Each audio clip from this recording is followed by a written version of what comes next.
Hello, this is Nemesis with another review. This is Transformers Masterpiece MP-35 Grapple. He just came out along with Cheetor, which I just reviewed if you saw that video. And he, not surprisingly, turns into a orange crane truck. And yeah, he rolls like he should. These are plastic wheels like pretty much every Takara release at this point. He has, several accessories. He has... and whatnot. Of course, he comes with his manual. Not surprising. He's based on a Mitsubishi Fuso T951. He comes with a card, with tech specs and everything on the back. Nice artwork, by the way. Yeah, but in truck mode, he can do stuff like his crane can go up and down. It can extend out. The hook can move. He can't go to side, a little unfortunate. He has the pistons, he can come out, come down, and boom, so now he's nice and stable. It's kind of weird, there's only two. Yeah, I think these trucks usually tend to have four, but what do I know? Mine does have a small paint chip right there. It's this very small one. And there's also a small paint chip right here. I've heard other people have had paint problems, though those are the two major ones of mine. There's one more I'll get to later. It's not really so much paint chipping as so much paint transfer, but that's probably something you just kind of learn to accept. Another thing he can do in this mode is the front end can, in fact, come off. Right there, just front end. And replaced with a more basic cartoon accurate one, so he can look more cartoon like if that's your thing. I prefer this front end, but I know some people might actually prefer that one. Unlike I think other ones, he does not come with any stickers, at least mine didn't. The Autobot logos are slightly different. This one's kind of a little more the weird warped cartoon version. He also comes with several accessories to replace his hook with. It just kind of easily just slides out right there. Just a simple slider. It's held in mostly by friction, so there's that. He comes with a shovel, which can rotate right there. Can move on that hinge. Not that hinge, this hinge.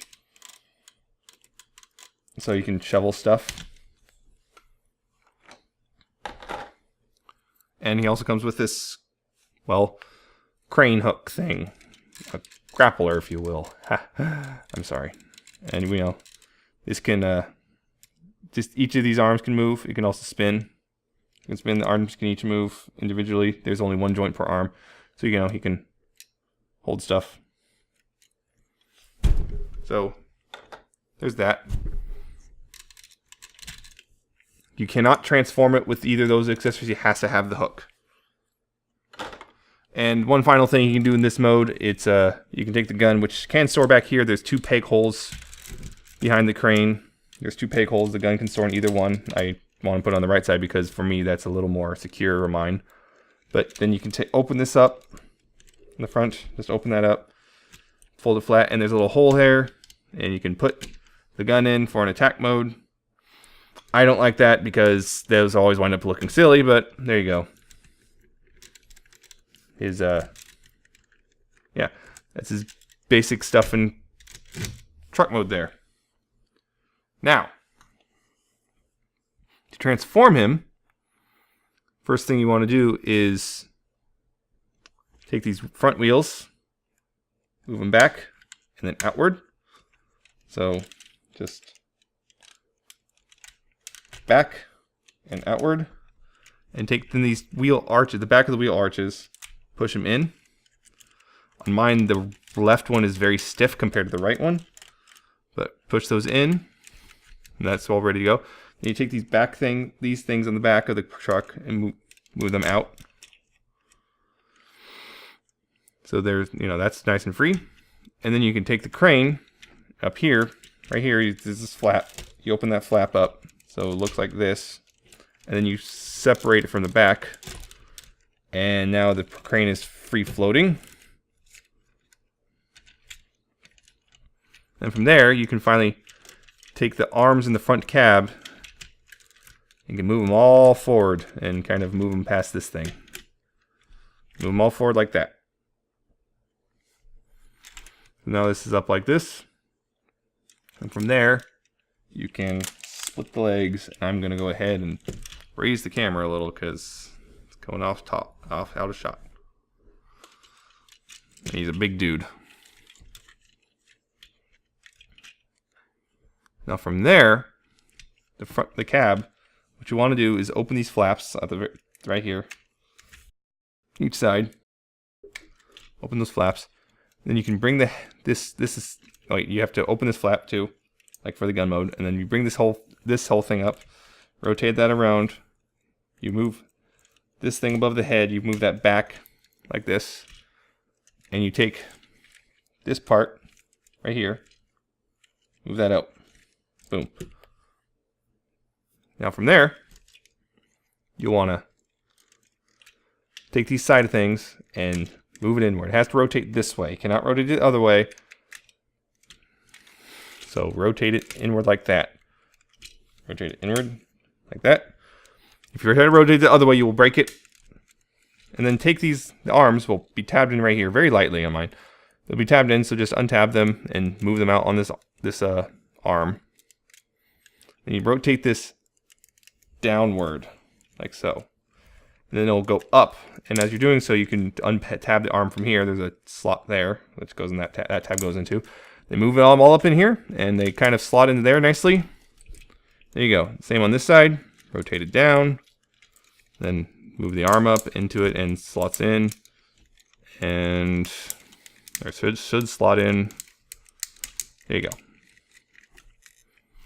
That's a large chunk of the top half done. Now from there, you want to take those flaps we were doing before, those flaps from before, and you want to move them. You want to, I'll get them out of the way.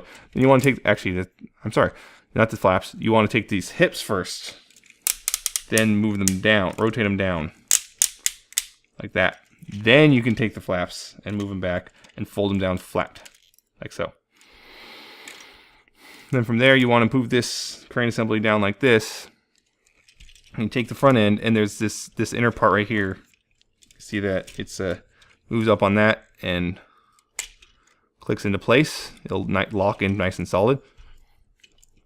Then you take the crane, and from here, you want to take this. You want to fold that down and slide it all the way in as far as that.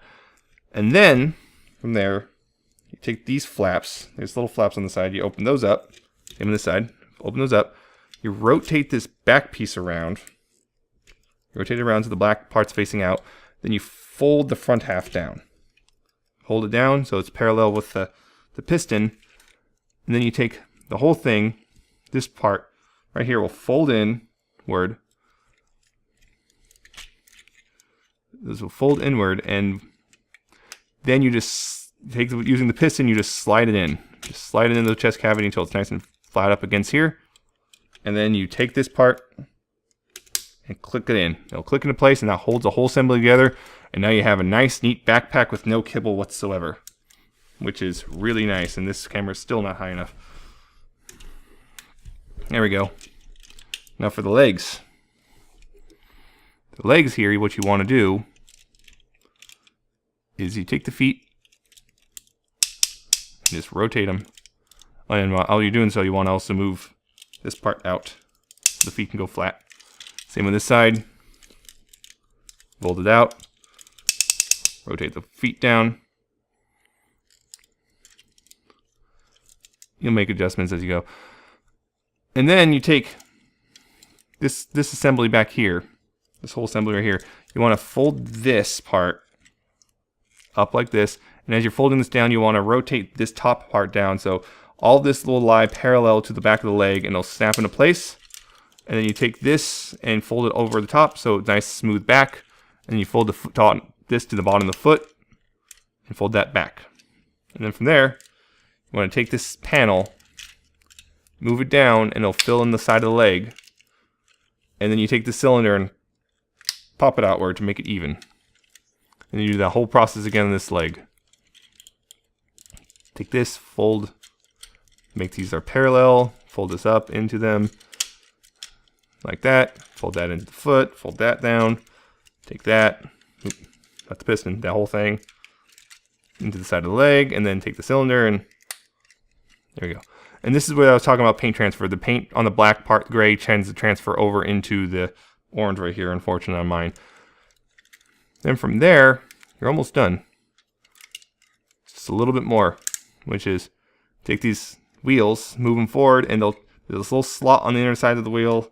It'll tab into that little tab right there. Do that on this side, and fold those down, and you have Masterpiece Grapple. Masterpiece Grapple. He, of course, comes with the same gun he did before. I'll get to that in a little bit. But of course, he has his hose arm. It's only on the left side. You can just open the arm up, rotate the fist in, and rotate the hose out, and boom. He's got his little hose arm. He also, in this arm, he stores his little screwdriver. This thing's kind of small. It's at an angle, and it's not exactly the easiest to get into his hand. You have to kind of do this weird thing of it tabs in, and then it kind of tabs into the hand, and you kind of have to do it in a weird angle. It's just annoying, in my opinion, what you have to do to get it in there.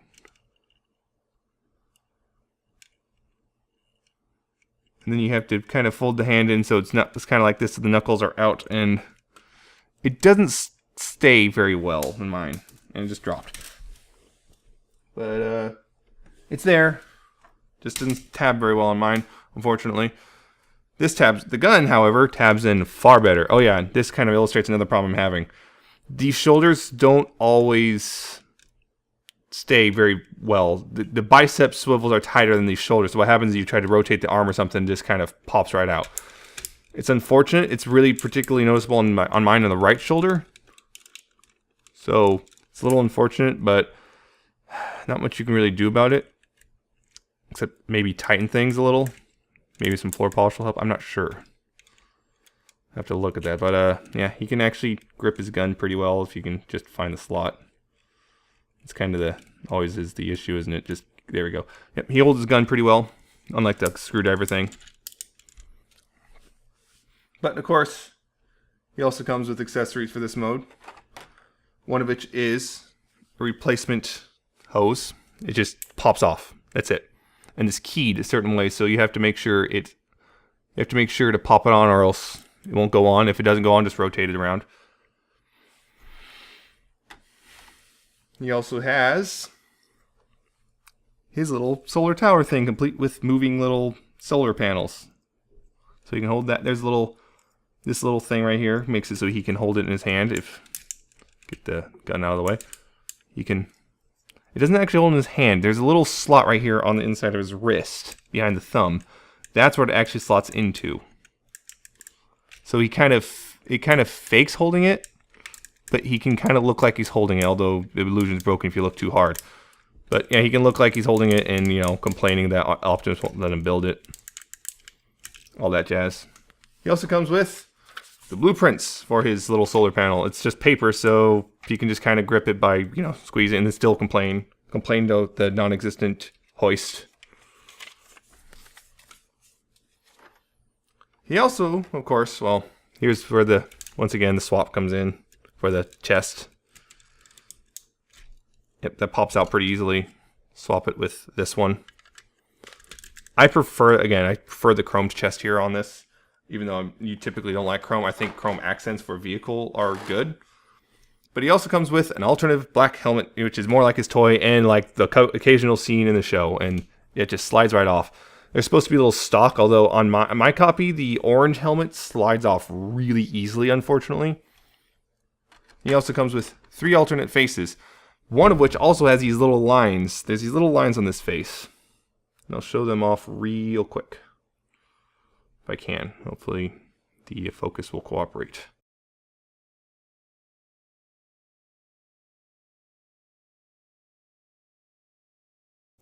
Yeah, these two little faces. One has the lines. This is the other one. It's slightly narrower. So the narrow face without the lines is intended for the black helmet. Anyway, it's real simple to just pop it off. Just pops off just like that. And then you can put this on. For mine, the black helmet actually holds better than the orange one. And then you just put it back in a little cubby hole. And boom. There he is, all angry about something, I guess. Yeah, but yeah, those are the accessories. Pretty good. The helmets. I prefer the look of the orange helmet, but you know, your mileage may vary depending on what you want. So I have this weird thing. I like to mix and match the toy and cartoon thing. So go figure. I'm not completely happy with just one to the other. But articulation-wise, his helmet, like you saw, or his head can move side to side within. It can look up and down a little bit. This whole assembly too can also move, which really helps because this is really limited and hard to get to. Plus, you kind of like looking at the side of it, but that moves side to side. His shoulders, forward and back on the ratchet. More ratchets for shoulder, outward. Bicep is just a friction. Just friction. It's really tight too, which it doesn't help with the shoulders popping out thing. His elbows, single joint, but they curl up that far. His hands, his wrists can swivel back and forth. His hands can open as per usual. Just one knuckle joint, no individual knuckles. His waist, he has a waist joint, but it's kind of limited thanks to this little skirt thing on the back. So it's unfortunately a bit limited. But he does have a bit of a waist. So it's unfortunate it's limited, but there you go. And I just realized I popped off. Go me paying attention. But hips, ratchets, forward, back, outward, more, about that far. Got a thigh swivel, just this friction, ratcheting knee, about 90 degrees, and his foot, up and down, and side to side, about that far, before it starts feeling uncomfortable and I'm going to break something. And real quick, here's a comparison with MP-10 and MMC's Backdraft. Backdraft is slightly taller, just like the official Takara is slightly taller, which works. I like Backdraft better than Inferno for the sake of aesthetics, and so I like Grapple being kind of this chubby, pudgy dude. So the fact he has limited articulation isn't a huge deal to me. Well, not limited. It's more limited than some other Masterpiece toys. It's not a huge deal because to me he's not supposed to be super limber, but it might rankle some people. I overall like him. Just a couple little problems, mostly paint transfer, paint scratches, and just the shoulders. Those are the big issues I think he has. Other than that, he's a really fun transformation, particularly how the crane collapses into the chest cavity, so there's no backpack. He looks great overall. I like some of the accessories, although a lot of them all are going to kind of stay in the box for the most part. But I think he's a great toy, and for me, I don't mind the fact I paid $100 for him. I think he's a good one, and if you want any of the molds, Inferno, Grapple, or the upcoming Artfire, they are, any which one of them will be a good purchase in my opinion. So there's that. He's a good one. $100, yeah, or more depending on which retailer you go to. But in my opinion, he's a great figure and he's well worth picking up. Just watch out. I know some people are complaining about scratch dent paint, so I don't have mine isn't too problematic, but some people have been having worse issues. So just be prepared to deal with that if you encounter that. But I think it's a great mold. So overall, totally worth it. But anyway, this was Transformers Masterpiece Grapple.